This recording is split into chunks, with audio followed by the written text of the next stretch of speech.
ئەلیسا تاوەکو ئێستا چەند جار شووی کردووە لەبەر هونەر وازی لە سیاسەت هێنا لە هونەر لە پلەی چەندەمە لە وڵاتە عەرەبیەکان و لە لبنان بۆچی لەگەڵ سەگەکەی وتار دەداتن و وەروە بە زمانی فەڕەنسیش قسە دەکا ئایا ئاهەنگەکەی هەولێری دواخست یاخود ئاهەنگەکە بەڕێوە دەچێت چ کێشەیەکی هەیە لەگەڵ هونەرمەند هەیفا وەهەبی خۆشەویستەکەی چی بەسەر هات لە سەرەتای دەستپێکردنی هونەریەوە تاوەکو ئەوڕۆ لە چ شوێنێک لەدای بۆ تەمەنی چەندە گەشت زانیاریەکان لە کلیل میدیا.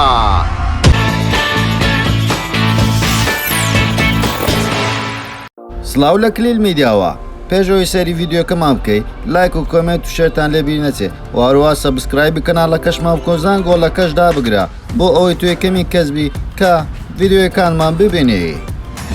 ئەلیسا ناوی ڕاستەقینەی ئەلیسار زەکەریا خووریا کە بالیسیا ناسراوە لە ساڵی 1970 لەدایک بووە لە ئێستادا تەمەنی 49 ساڵە و باڵاشی 1.58 سانتیمەترە. ئەلیسا لە باوکێکی لبنانی و لەدایکێکی سووری لەدایک بووە خاوەنی 3 برا و 2 خوشکە برایەکانی خەسان کامل جیهاد و 2 خوشکەکەی نۆرمە و ڕیتا. ئەلیسا هونەرمەندی ناوداری لوبنانی کە یەکێکە لە لوبنان بەناوبانگترین گۆرانی بێژ و یەکێکە لە ناسراوترین هونەرمەندان لە جیهانی عەرەبیدا. ئەو لەناو پرفرۆشترین فرۆشگاکاندا بووە. لە ساڵی 2005ەوە هونەرمەندی ڕۆژهەڵاتی ناوەڕاست لە ساڵی 2005 دا بۆ یەکەم گۆرانی بێژی لبنانی بۆ خەڵاتی جیهانی میوزیک بۆ باشترین پرفرۆشترین وەردەگرێت. هونەرمەندی ڕۆژهەڵاتی ناوەڕاست خەڵاتەکەی کە لە ساڵی 2006 و 2010 دووبارە وەردەگرێتەوە. ئێستا زیاتر لە 30 ملیۆن ئەلبومی فرۆشراوە. ئەلیسا هەروەها یەکێکە لە سەرتاسەری جیهان دەناسرێ و دەوڵەمەندترین کەسایەتێ لە لبنان بە راپۆرتێک کە بە نزیکەی 40 ملیۆن دۆلار مەزندە دەکرێت. وەک لە ساڵی 2019 ئەلیسا زیاتر لە 50 ملیۆن شوێن کەوتوانی هەیە لەسەر. لە ساڵی 2018دا ئەلیسا وەک تۆڕە کۆمەڵایەتیەکانی عەرەب دادوەر بوو لە پرۆگرامی The Voice ئەهلا سەوت. ئەلیسا لە ساڵی 1992 دەستی بە گۆرانی گوتن کردووە وارووا لە یەکەم ئەلبومی خەڵاتی باشترین گۆرانی بێشی پێبەخشرا و ئەلبومەکەشی خەڵات کرا. هەروەها لەم ساڵەشدا دەستی کرد بە گۆرانی گوتن لەگەڵ گروپێکی ئیسپانی و ئەلیسا یەکەم مامەڵی گەورە براندەکانی بەدەستێنا کاتێک ڕکلامی بۆ شەمپۆ و چەند براندێکی تر دەکێت.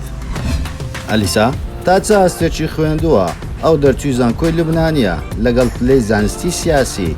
ئەو چەندە پلەی سیاسیشی هەبوو لە ناو حکوومەت بەڵام بەم کارەی ڕازی نەبوو. وازی لێهێنا و دەستی بەکاری هونەر کردو و لە ئێستاشدا بەردەوامە. ئەو تاوەکو ئێستا زۆرترین هەواداری بەدەست هێناوە و لەوە قازاندی کرد کە وازی لە سیاسەت هێنا و دەستی بەکاری هونەری کرد. لەبارەی سۆزداری و خۆشەویستیەوە ئەلیسا تاوەکو ئێستا چەند جار خۆشەویستی هەبوو و چەند جار هاوسەرگیری کردووە. ئەلیسا لە ڕاستیدا تاوەکو ئێستا هاوسەرگیری نەکردو و بە هیچ شێوازێک خۆشەویستی نەبووە و لەوانەیە هەیبوو بێتن خۆشەویست بەڵام بە هیچ شێوازێک ئاشکرای نەکردو وێنەی خۆی لەگەڵ خۆشەویستەکەی بڵاو نەکردو. هیچ ڕاگەیاندنێکی لبنانی و عەرەبی نەیانتوانیوە تاوەکو ئێستا ئەم خانمە لە کاتێکی ئاوا وێنێ بگرن و یاخود بێتە جێگای دەنگ و باسی هەواڵەکان. ئەلیسا دێتە هەولێر و کۆنسێر دەکا. بلیتی ئاهەنگەکەی ئەلیسا لە 200 دۆلارەوە دەست پێ دەکات بۆ 400 دۆلار. بڕیارە 25 ئەم مانگە ئەلیسا هونەرمەندی لبنانی ئاهەنگێک لە هەولێر ساز بگات و نرخەکەی بلیتەکەشی لە 200 دۆلارەوە دەست پێ دەکات تاوەکو 400 دۆلار. گوایە ئاهەنگەکە لە هۆڵی گالاکسی لە ئەنکاوە دەبێت 600 بۆ 650 کەس بەشدار دەبن. تاوەکو ئێستا نزیکەی 200 بلیت فرۆشراوە و نرخی ئاهەنگەکەشی گرانتر بووە. دەڵێن ئێستا گەیشتۆتە 500 دۆلار. وەڕێکخەرانی ئاهەنگەکە باز لەوەش دەکەن دەڵێن نرخی ڕاستە لە نێوان 200 بۆ 400 دۆلارە. لەوە زیاتر نییە. هیچ پێیج و شوێنێک ویان بڵاو کردوتەوە کە گوایە نرخەکان زیاترە.